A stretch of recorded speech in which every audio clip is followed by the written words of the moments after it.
ಗಂ ಗಣಪತಾಯೇ ನಮಃ. ಶ್ರೀ ಗುರುದೇವ ರುದ್ರಾಯ ನಮಃ. ಎಲ್ರಿಗೂ ನಮಸ್ಕಾರ ಸ್ನೇಹಿತರೆ. ನಾನು ನಿಮ್ಮ ಪ್ರಕಾಶ್. ಸ್ನೇಹಿತರೆ, ಇಂದು ನಾನು ನಿಮಗೆ ಒಂದು ಯಂತ್ರ ತಗೊಂಡು ಬಂದಿದ್ದೀನಿ. ಯಂತ್ರದ ಸಹಾಯದಿಂದ ವಶೀಕರಣ ಮಾಡ್ಕೊಳ್ಳೋದೇಗೆ ತಿಳಿಸ್ಕೊಡ್ತೀನಿ. ಅದಕ್ಕೂ ಮುಂಚೆ ನನ್ನ ಚಾನಲ್ನ ಸಬ್ಸ್ಕ್ರೈಬ್ ಮಾಡಿಲ್ಲ ಅಂದರೆ ಸಬ್ಸ್ಕ್ರೈಬ್ ಮಾಡಿ, ಲೈಕ್ ಮಾಡಿ, ಶೇರ್ ಮಾಡಿ. ಹಾಗೆ ನಿಮ್ಮ ಫ್ರೆಂಡ್ಸ್ಗೂ ಹೇಳಿ ಶೇರ್ ಮಾಡೋದಕ್ಕೆ. ಮತ್ತು ಬೆಲ್ ಐಕಾನ್ ಬಟನ್ ಪ್ರೆಸ್ ಮಾಡೋದನ್ನ ಮರಿಬೇಡಿ. ಏಕೆ ಅಂದರೆ ಮುಂದೆ ನಾನು ಏನು ವೀಡಿಯೋಸ್ಗಳು ಬಿಡ್ತೀನಿ ಅದೆಲ್ಲರಿಗಿಂತ ಮುಂಚೆ ನಿಮಗೆ ಬಂದು ಸೇರುತ್ತೆ. ಸ್ನೇಹಿತರೆ, ಡಿಸ್ಪ್ಲೇ ಮೇಲೆ ನಾನು ನಿಮಗೆ ಒಂದು ಯಂತ್ರ ಕೊಟ್ಟಿದ್ದೀನಿ. ಆ ಯಂತ್ರವನ್ನು ನೀವು ಬರ್ಕೊಳ್ಳಿ. ಬರೆದ ಆದ ಮೇಲೆ ಯಂತ್ರದ ಒಳಗಡೆ ಶ್ರೀಂ ಗಂ ಓಂ ಗ್ರೌಂ ಕ್ರೀಂ ಹಂ ಓಂ ಶಂ ಅಂತ ಬರೆದಿದ್ದೀನಿ. ಸೆಂಟ್ರಲ್ಲಿ ಒಂದು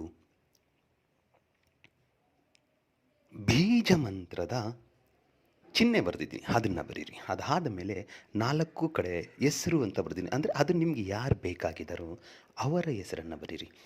ಬರೆದಾದ ಮೇಲೆ ಇದನ್ನೆಲ್ಲ ನೀವು ಗುರುವಾರದ ದಿನ ಮಾಡಬೇಕಾಗುತ್ತೆ. ಒಂದು ಬಿಳಿಯ ಹಾಳೆ ತಗೊಳ್ಳಿ, ಒಂದು ಪೆನ್ ತಗೊಂಡು ಮಾಡಿ.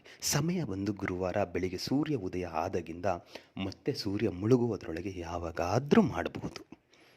ದಿಕ್ಕು ಬಂದು ಉತ್ತರ ದಿಕ್ಕು. ಈ ಯಂತ್ರವನ್ನು ಬರೆಯುವಾಗ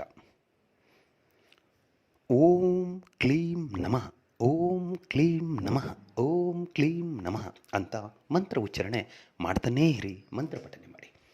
ಯಂತ್ರ ಬರೆದು ಎಲ್ಲ ಮುಗಿದ ಮೇಲೆ ಆ ಯಂತ್ರಕ್ಕೆ ಅರಿಶಿನ, ಕುಂಕುಮ, ಅಷ್ಟಗಂಧ, ಕಸ್ತೂರಿ, ಗೋರಂಜನ ಸಿಕ್ಕಿದರೆ ಸ್ವಲ್ಪ ಸ್ವಲ್ಪ ಹಾಕಿ ಅಗರಬತ್ತಿ ಬೆಳಗಿ, ಅಂದರೆ ಗಂಧದ ಕಡ್ಡಿಯನ್ನು ಬೆಳಗಿ ಪೂಜೆ ಮಾಡಿ.